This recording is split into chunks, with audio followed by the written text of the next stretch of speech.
প্রবাসীদের সব মনের কথা বললেন বিপিন নূর ভাই। চলুন দেখি পুরো ভিডিওটি। 50,000 টাকা কিংবা 60-70,000 টাকার খরচ যায় যেখানে মালদ্বীপ, মালয়েশিয়া কিংবা সিঙ্গাপুর কিংবা সৌদি কিংবা মিডল ইস্টের কান্ট্রিতে যেতে, সেখানে সিন্ডিকেট করে 5 থেকে 7 লাখ টাকা করে নেওয়া হচ্ছে। এইবার মালয়েশিয়া সিন্ডিকেটের মাধ্যমে আমরা দেখেছি এই সিন্ডিকেটে আম জনতা, সাধারণ কেউ জড়িত না, এমপি মন্ত্রী আমলারা জড়িত। অনেক কথা আমরা বলি নাই পরিস্থিতির কারণে, অনেক কিছু সহ্য করে গেছি চুপচাপ। প্রবাসীরা দেশের বাইরে থেকে গণতন্ত্রের জন্য, দেশের জন্য কথা বলতে গিয়ে সিম্পল একটা ফেসবুক স্ট্যাটাস দেওয়ার কারণে কি পরিমাণ নির্যাতন, নিপীড়ন, অপমান, লাঞ্ছনার শিকার হয়েছে সেটা আমি গত বছরই এই আপনার 22-এর শেষের দিকে যে 4টা মিডল ইস্টের কান্ট্রিতে গিয়েছিলাম, আমি ভালোভাবে দেখেছিলাম, অনেকের খবর শুনেছিলাম। এমনকি আমি যখন সেখানে গিয়েছিলাম সংযুক্ত আরব আমিরাত ইউএইতে, ফরেন মিনিস্ট্রিতে আমার বিরুদ্ধে কমপ্লেন করা হয়েছে যে আমি নাকি জঙ্গিবাদের ফাইন্যান্স, জঙ্গিবাদী উগ্রবাদী কার্যক্রমের সাথে জড়িত, এখানে সংগঠিত করতে আসছি। এইটা আমার বিরুদ্ধে ওখানে কমপ্লেন দিয়েছে আমাদের দূতাবাস, যার ফলে আমার সাময়িকভাবে সেখানে এন্ট্রিতে রেস্ট্রিকশন দেওয়া হয়েছিল। সেকেন্ড টাইম আমি ভিসা অ্যাপ্লাই করেছিলাম, আমি পাইনি। মালদ্বীপ গিয়েছিলাম, সেখানে আমাকে হ্যারাস করা হয়েছে।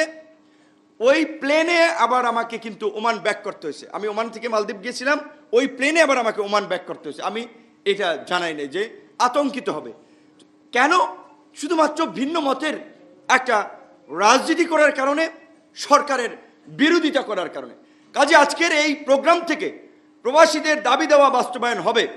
নিশ্চয়ই এখানে বলেছেন আসিফ নজরুল স্যার, যিনি এই মিনিস্ট্রির দায়িত্ব আছেন, এই প্রবাসী অধিকার পরিষদের অনেক প্রোগ্রামে এসেছেন। আশা করি অবশ্যই তিনি প্রবাসী অধিকার পরিষদের নেতৃবৃন্দের মতামত নিয়েই, শামসুল আলম লিটন ভাইদের মতো ব্যক্তিদের পরামর্শ নিয়েই এই আমাদের প্রবাসী কমিউনিটির জন্য কিভাবে কাজ করা যায় সেই সিদ্ধান্তগুলো নেবেন।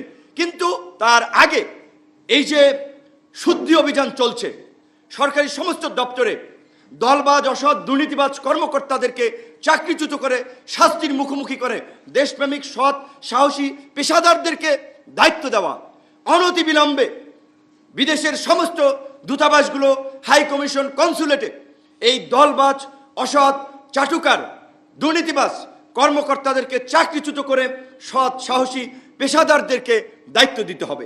পরিষ্কার আগে এই পদক্ষেপ নিতে হবে।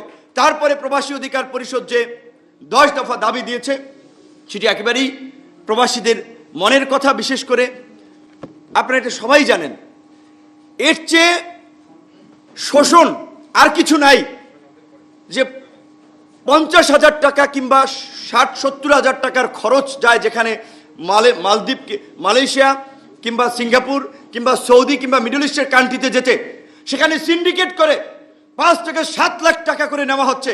এইবার মালয়েশিয়া সিন্ডিকেটের মাধ্যমে আমরা দেখেছি এই সিন্ডিকেটে আম জনতা, সাধারণ কেউ জড়িত না, এমপি মন্ত্রী আমলারা জড়িত।